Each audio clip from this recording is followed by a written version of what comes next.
All right, guys, we are in for a treat today. When I say national treasures, there are some names that come to mind. You know, when I say people who are national treasures, there are some names that come to mind. This guy, Nat Turner from PSA, top of the list, right? And I'm saying that I get no money from PSA. I'm not sponsored. This National Treasure Series is sponsored by one person, me. I'm the sponsor for all of it. But still, the guy, the whale, the big fish that I had to reel in was this guy. Why? You're going to get a long intro here, Nat, before you're able to say anything. Why? Because I got to see him there. And if I got to see him, that means a lot of collectors got to see him. And the entire time, he's smiling. He's smiling. He's looking at cards. He's like a kid in a candy store. Even though he's running this huge company, this huge machine, all the stuff that has to be done behind the scenes, he's out there looking at cards and loving life. So without further ado, I bring you Nat Turner from Collectors. Thanks for joining. some intro. What do you think of that intro, man? I've done 2 minutes, so it's not the longest one I've ever done. Yeah. No, so I'm going to start off with a quick story, and then we're going to get into the standard fun stuff. So I saw Nat twice during the National, right? Twice. I'm going to give you the two stories. Number one, he's out there crossing cards over. He's out there doing evaluations. He's meeting people. There's a line for PSA, and then there's a line for Nat. Like, you should have your own little, your own little lane, right? The Nat lane. And you started this weeks beforehand out on social. If anybody wants to cross a big card over, come find me. We'll see what we can do. My card didn't cross, but my favorite part was showing it to you. And you're like, oh, this is a nice card. And I saw you do that with a bunch of people. It's almost like you're giving us a compliment, like we're collecting the right way, and we're being told, okay, good job. Even if it doesn't cross over, this is a nice card. Like, hang on to this one. I like it. Do you realize that you have that kind of effect on people? Do you see it when you're talking to them, or no? Well, I mean, it was a PMG red, right? And yes, it was a Shaq PMG. Yep. Yeah, so that's a card close to my heart. But no, I don't really think of it that way. I mean, as a collector, and everyone I was talking to on the other side was also a collector. I mean, it's a genuine, I think most cards are pretty cool. It's a genuine reaction that I have, but I don't really think of it as like, my opinions more than anyone else's. Like, a few people commented, if you think it's that nice, why didn't you cross it? Or, like, well, that's not how this works. It's not how it works. You mean you don't have just full veto authority? You don't just like go back and say, hey, I'm going to give this an 8. I'm going to No. Graders actually look at it. Oh God, yeah. In fact, at the National, we have more than one grader. We have a lot of graders there, and we have an expert in each category. 90s and vintage, etc. And more than one grader. And same in the office. More than one grader looks at every card. So there's no way to get around it. It's not like, say, I showed that a BGS 85 Shaq red PMG. And I was hoping for a 7 because on those cards, that BGS did not grade them the same way that PSA is going to grade them. I would love to see it in, that's my home phone, by the way. I took out a COVID loan, according to them, that I'm never going to pay back. Not my loan. I apologize. We're just going to let it keep ringing. But yeah, so you call from COVID loans. So I said a 7. I said, we'll do fine here. Nope, not a 7. Nat says 6.5. I said 6.5. Can't do a 7? Oh, no, it never even went in the back. Just 6.5. Just that's the Nat. Nat said 6.5. That's not what happened, is it? No. Those cards. I mean, especially with PMGs, the chipping. Like, some cards are really obvious. We don't grade PMGs differently than another card, and so they kind of have to hit the same standard. And but yeah, those things are just so condition sensitive. Yep. So. And you showed me, like, look at the top edge here. This is what's going to keep it back. I mean, which is a nice little bonus. And then the second time is later in the show. It's just one of those things that happens, right? And I'm like, I got to find Nat. Like, I can only imagine the hundreds of people who are like, having some drama, who have to have Nat, help them. But I have a Gehrig Gowdy card that I've owned for over 2 decades. And somebody was asking to see it, maybe make an offer on it. And they scanned the barcode and they said, this one, it looks like there's problems with it because someone was trying to counterfeit it. So it's deactivated. So I'm like, Dad, what do I do? So here you are. You take a second, like, you're not like go stand online, like you got to fill out the form. There's not, I don't know when we're going to get it back to you because we're busy as hell. Fill out the form, but it looks like the real card. Obviously yours probably is real, but fill it in and give it to us. And, we'll check it and And of course, the slab was deactivated. I got a new number, I got a new slab. Everything's great. But it's one of those things that I have to go out there and, talk about, because I remember when you took over. I remember when, when Collectors wasn't yours, when PSA wasn't yours, right? I remember when you came in, and almost universally, people were happy about it. If you go back to the Blowout forums, you'll see we have a collector coming in, someone who actually understands some of the pain points, some of the things we deal with. And, to anybody who's lost sight of that, I'm here to remind you, like, it is cool to have a collector at the helm who understands some of the pain points, right? So thank you. I talk about giving out flowers during the, this National Treasure Series. I'll give you flowers. I've done that to a lot of my guests, but having you on is flowers. So, but really, my national experience was made better, especially that Garrett one. Think about that. I didn't go in there realizing this. I have the card for 20-something years. I never even thought to look at the slab. Then this happens, and you think to yourself, wow, this could really ruin my day. Like, what do I have to do here? And, quick, you're there. Tell me what I need to do, fix it, and I leave now with without a problem. And that's, it's something that, I don't want to gloss over. Flowers. Yeah. I've asked every guest this. I've asked everyone. If you had a chance to give out flowers, compliments to somebody at the National, somebody you saw doing something the right way, you name it, who would you give flowers to? Yeah, I think the obvious first one for me is the customer service team at PSA. We had much longer lines, or I say much more interest in our services this year than in any year past. And last year was busy, year before was busy, but this year something was different. I think people were excited to be back in Chicago. I think, the crowd, I think, the hobby kind of had a bottoming out, if you will, last year a little bit. I think at the AC, tough location, but there's more excitement and optimism, I think, this year at the National than last. And so the CS, our customer service team, had a lot of people to deal with, which customers, but also just folks with questions, with concerns, with problems like your Garrett card, that, a lot of these issues are tricky. We always say it's a one-off, but like if you have a one-off every minute, they're not really one-offs. It's a lot of one-offs. Yeah, it's a lot of one-offs. It's actually standard part of our day. So it's like a Jackie Mason joke, right? He's like, we're going to be a foursome, two twosomes, or four onesomes. When they, you have this, it's pretty crazy. If the one-offs just keep coming in rapid fire, you got to have somebody dedicated to doing those. So that's pretty nuts. So CS team, our ops team was great. But outside of PSA, I was really pleased. There weren't as much shenanigans this year. I saw a lot of deals happening. I think last year people were still holding on to like their high comps. This year it felt like, things were flowing better. People were willing to part with cards at rates at kind of market rates, as opposed to last year where, I couldn't get it. I tried last year to get deals done on single cards and it was tough. Because the year before or the months before, people were still kind of 6 months prior, the cards was worth twice as much. And like this year, I think it was much more reasonable. Not universally, but there's more. It seems like this year there's a lot more deal making, which is what the National is all about. Meeting people face to face. You don't have to ship. You can really consummate deals like right then and there, and that was a cool part of the National this year. So the customer service team. I don't know if you even share this stuff. Like just ballpark. And you can round it to the nearest 10,000 if you want to. Like, how many cards does PSA grade at the National, if you know? Yeah. Our goal going in was 7,500, and we did close to 10,000. Wow.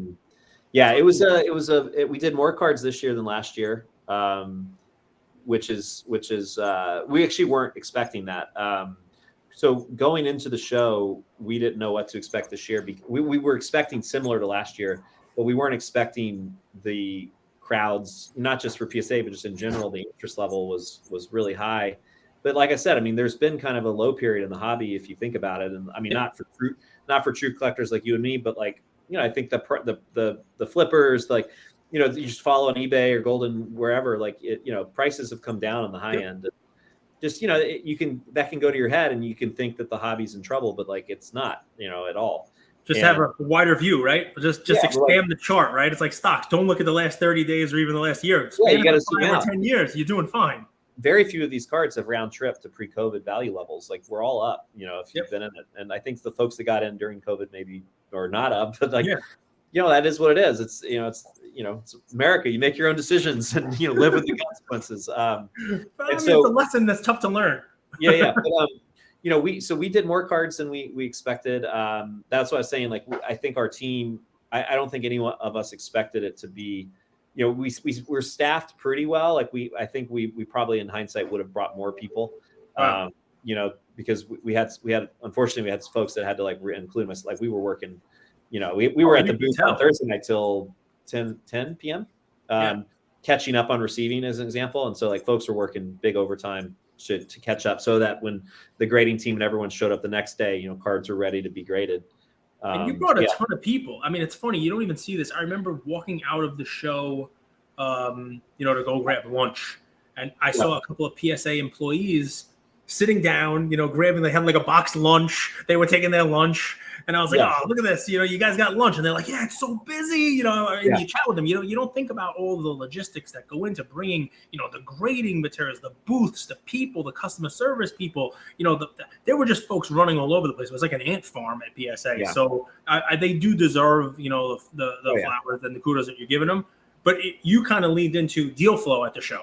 He said, all right, one of the things was, everybody deserves flowers basically for realizing that the comps that we saw during the bubble might not be the real comps. You can't kind of hold on to these things hoping that card is really worth 4 times what it is. Were you able to make any deals at the show yourself? Yeah. What'd you pick up? That's what people want to know. Well, one of them I made a deal before the show, but I got it at the show, which is the most no pun intended, precious card that I picked up, which is the PMG green Brian Grant, which I had never seen one. It was a collector in Japan who shipped it. And then, I got it authenticated and graded at the show like everyone else with their stuff. And then it passed. I got a 5.5. That's one of the I needed 5 PMG greens prior to that. Now I need 4. And that was a big one because I'd never seen a copy and there's no grading company had ever graded one. And I saw your post. There were 2 funny comments. Well, the pack is going to be problematic because I don't even remember seeing a pack anywhere. But Leitner, somebody put a comment in there saying, we know Leitner is going to be your last one because that's just Leitner. I love that. It's like he's that kind of guy. He's that kind of guy, yeah. Well, I know there's a collector in Korea who has one who's great, but he is a big collector of his cards and he doesn't want to part with it. All good. But knowing that there's one out there is frankly that's great. The Robert Pack one, that's the only one I've never seen. I know where Stockton is. I know where LaFonso Ellis is. But the Pack one's going to be tough. Although there was a guy, if someone's astute enough to go back and look, one of my posts years ago, someone in the comments said, I have a Robert Pack green. And I reached out to him and it actually was pretty credible, but I could never, he's like, well, it's in my safe deposit box, whatever. And I can never get him to send me a photo. So it's unconfirmed, but there is at least a lead. A maybe, right? But the guy's gone dark now, so I don't know. The funny thing is that if you go back far enough onto those forums and see that thread, the guy's name was Kejloyar. He was pretending he was from France. It was really just me playing a joke on it. No, so listen, no picture, it doesn't exist. I hate to break it to you. No, this guy, the story checked out. He's my age, which means he was a kid collector back then. Yep. He pulled as a kid, I don't know the story. Everybody knows who Robert Pack is. Like you say, LaFonso Ellis, and I remember having cards of LaFonso Ellis because he was a high enough draft pick that when Shaq and Mourning were on those the head of the class card where they had 6 guys front and back. LaFonso Ellis was actually on the cards. That's a lottery pick. Yeah, Pack, man. Pack was a good player. I picked up some other stuff. My biggest pickup was a 1954 Topps unopened wax box. Which was so cool to see. I knew about it. It's a collector friend of mine. He was kind enough to bring it to the show, let me see it. So that's a good example of a transaction you can never do outside of the national. Just like the delicate nature of the box, the need to have it authenticated by BBC who's there. Yep. Just there's so many things you can really only do that there. I picked up a 1958 Topps pack, 5 cent PSA graded, a 56 nickel pack graded, both of which are rare, very rare. And then a bunch of cards, a bunch of singles, just set filler stuff like credentials from 98 and Mike Bibby and Jason Williams. And, like that kind of the '90s stuff. I mean, but that's fun, right? I mean, people that's what you go there for, right? I mean, what's amazing, I have the follow-up question I have to ask you on it, pickups are always fun, but do you plan it all ahead of time? Because I will tell you, one of the things that I came with, I interviewed '90s basketball card guy, Jake Roy.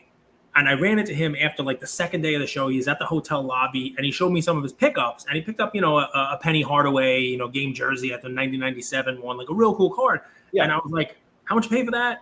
If I would have seen that card, I would have bought that. I would have paid what you paid for that. No problem, no question asked, because it's a cool card. I'm not exactly a Penny collector. I would have felt bad not letting him get it. But I walk in that show and you don't know where to go. You know what I mean? Like, how do you know where to go? Like, was this overwhelming to you? Is it different than in years past? Because it sounds like you've made some good deals. So one of the things he told me was, because he's a 90s basketball guy, he took the map ahead of time and actually circled booths that would be like 90s it's like a fisherman, right? Like, I know this fishing spot is going to be the one where I'm going to catch the catfish. It was pretty funny, right? But I thought that was a cool idea. His map looked ridiculous because it was like circles and all kinds of stuff, right? But did you do something like that ahead of time, or you just walk around? I only had a chance to walk around maybe once for an hour, just because the booth was busy. But and I found one booth, Kevin Killen, I believe pronounced last name. So he had some 90s boxes. He bought like an old collection. He had like 2 97 finds. So I bought 5 or 6, 7 or 8 boxes from him. That was the only like serendipitous walking around transaction I did. The all the others that I did were friends of mine that I've known for years in the hobby, and like we all like, hey, like I'm bringing these to the show, and like we usually met up before the show opened, like at their booth, and like opened some boxes together, and then did some deals. But and there was a couple dinners I went to similarly, like we did like there was a dinner I went to with some other friends in the hobby that we all collect similar stuff, and got some 90s basketball deals done. But no, I very few, like I wasn't walking around. I wish I could have, but I think most of the deals, I could be totally wrong on this, but like most of the deals that I see or hear about, it's like it wasn't like the card was sitting out on the booth. I'm sure a lot of that happens, but it's like, hey, like Cage, you're going to be there. Like, do you have a card I want? Let's chat about it, and then do some prep work. Some prep work ahead of time, right? So the deal happens at National. Everything is there. You were able to make sure that your 54 Topps box did not have G.I. Joe in it, for example, because BBC is there. It's a bad joke, but I had to make it anyway. But yeah, I mean, listen, so that makes total sense. Comparison of the National. How many Nationals has this been for you? Well, it's PSA 3. I've probably been to 7 or 8, personally. Right. Compare this one. Massive, right? Compare this one. Some good, some bad. If I put you in charge of the National, in addition to everything else, you have to grade 10,000 cards and also manage that staff, but also manage the National, and you're in charge of it now. What are some of the good things with this massive National, and then maybe something they could do better for the next one? Yeah, I mean, this one was crazy. I mean, I think the one in Chicago was that 3 years ago, 2 years ago, not last year, the year before. That one was crazy. This one seemed even bigger. Like there's I think the guys running the show, the actually women as well, like that it's a tough. I mean, there's a lot of exhibitors and visitors, but like air conditioning and Wi-Fi are like the 2 biggest complaints I heard from our team, and like it was hot where we were. I don't know. We had and there were sections of the convention center where like it was like a cool zone and a hot zone. But I mean, look, I get it. Like it's hard running a Super Bowl basically. For 7 days. 120,000 people. Yeah, but the Anaheim record. Super Bowl's 3 hours. This is 7, or not 7 days, but 5 days. So yeah, that. But I think if I had, it's hard to get everything in one room. I think the sections is tough for me. Like, figuring out where I think some people are kind of hidden away, and you can't make everyone happy. And I think that was a little tough just as a visitor, like trying to walk around. Like, no, I think Ludix had a cool app, like an interactive. I think if people could, register what they have at their booth, and you could be like, filter the booths on your app on your phone. Like, show me every booth that has 90s basketball or whatever. That would be pretty cool. A little tech. No one's actually said that. A little tech into the national, right? Like personally, like who has unopened wax? Okay, great. Instead of just posting it in your story, I'm looking for these. You're able to kind of load it up into an app, and dealers can answer. I'm at booth here it is, and somebody has it on the map. By the way, But I heard a bunch of complaining and about like how grimy or dirty the national. It's just like everyone's sweating and like there's food, and like drinks, but like I don't know, like and there's companies, don't have to say who's gonna like have new events and whatever, but like I think that's great too. But like in my opinion, I don't know. The show, it's like a beautiful thing. Like you feel like this is what card collecting is all about. It should be. It's fast and loose and serendipitous. You're meeting people. Or like, I overheard like this happened at the show. I was at one guy's unopened pack booth, and he was like, "Did you hear? There's a 58 pack here, which I need." I was like, "What? Like where?" And he was like, "Oh, it's this guy's," and I know that guy. And I'm like, "He didn't text me." And so then I like race over and I get to his booth and like he's showing the pack to someone who I also know who needs the pack more than I do. And I'm like, oh, I missed it by like 5 minutes. And then the guy went to the bathroom and then I was like, hey, like how much do you need to sell it right now? He's like, well, that guy, he actually isn't. I was like, I don't want to step on his toes, but if he's not offering, I was like, that's like that doesn't happen at most shows. You know what I mean? Like there's something like beautifully chaotic and messy about the national that I hope doesn't change. The headline, by the way, he loves the messiness of the national. I'm going to change it to a new title. Instead of National Treasure 2023 with Nat Turner, it's going to be Nat Turner likes the national without deodorant. He likes it. He likes it. You know what I mean? Like it's like of course I do. It's listen.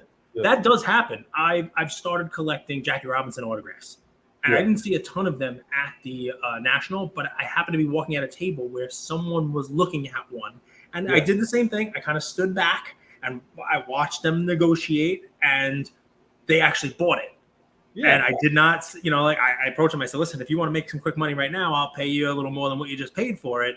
They didn't want to. And I was like hoping, I was like, please say no. Like, please don't take it. Like, I want to buy that one, but it didn't work out. And that, so it does. I love how they have like the old, the old guys with like the binders and the dollar boxes and like the vintage. And then you've got like, the craziest innovative, like high tech companies, doing break, like, and they're all in the same room. Like you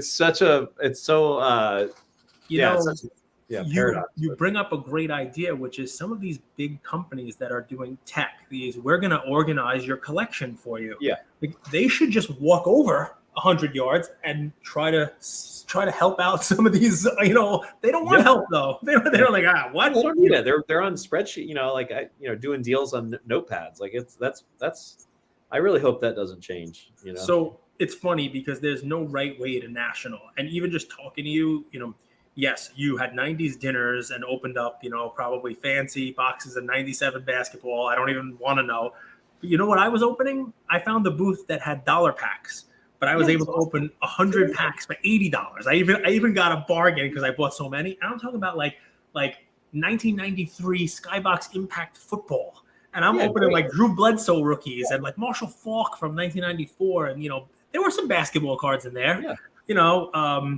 The West Region 93-94 SE, the Central Region. I'm like, I could pull a Jordan out of this, but I didn't. But I opened them, got, a whole bunch of electric diamonds. These are a couple years before the PMG. Oh, I know all that stuff. Yeah. But that was what I collected as a kid. That was what I made a mess. I filled a whole garbage pail with like the commons and the wrappers.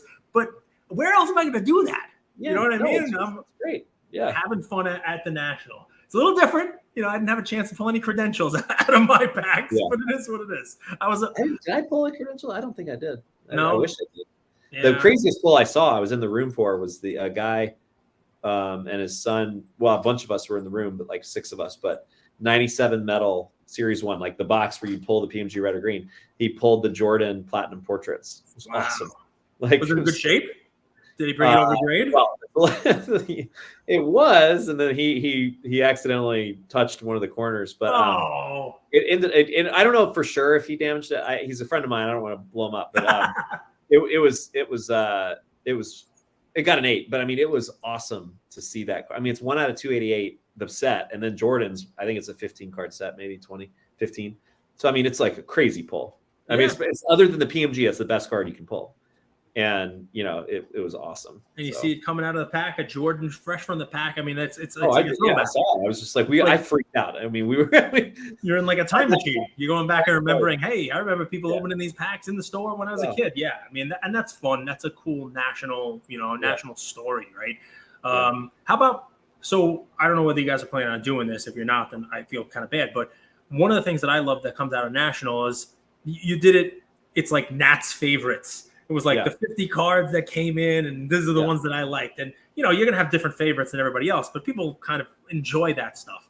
So kind of like, I don't know whether you're going to do that kind of content, Nat's 50 favorites, but like, give me a little advance, what were some of them? Give me like 2 cards that you saw come in for grading that you had to like stop for a second, be like, that's cool. Yeah. Well, I am going to do the list. I literally go through all 10,000 cards one by one. So, I have a big Dropbox folder of all the images, and I'm like currently going to mark them off and stuff. As far as like, the one that I remember vividly, which is the card that I own, but unfortunately not in this grade, is a PSA 10 2012 LeBron Gold Prism. Wow. Awesome card. Like that thing was it a crossover or? It was a crossover. Yeah. But it was so cool to see that card as a 10. Cause I own one, but not a 10. And I mean, there's only 10 of them. And like, it was so cool. That one. Other stuff, I got to go vintage. I saw a super cool red Gaudy Ruth autographed. Wow. Where the card grade was I may have this wrong. I don't want to misspeak, but let's say it was a 4, which is still great, but like good, Yeah. And the autograph was 8, but like, fountain pen, like just beautiful. And that was one that I'm like, oh wow, like that was cool. There's been a renewed focus on those. I mean, that's Babe Ruth card. Like, look, Mantle was alive, until what 30, 40 years after his rookie card. Like you see a lot of those, but like Babe Ruth, there weren't that many cards, and he wasn't alive much longer after his career unfortunately ended. So there weren't. There's not a lot of them, and there's tons of Mantle signed cards. Yep. Just as a even pack inserted ones, which like never any pack inserted. Babe Ruth, unless you're talking about cuts. Yeah, cuts, right? Exactly. So that was super cool. We saw Jordan PSA 10, a couple of them actually, rookies get graded. Those were raw.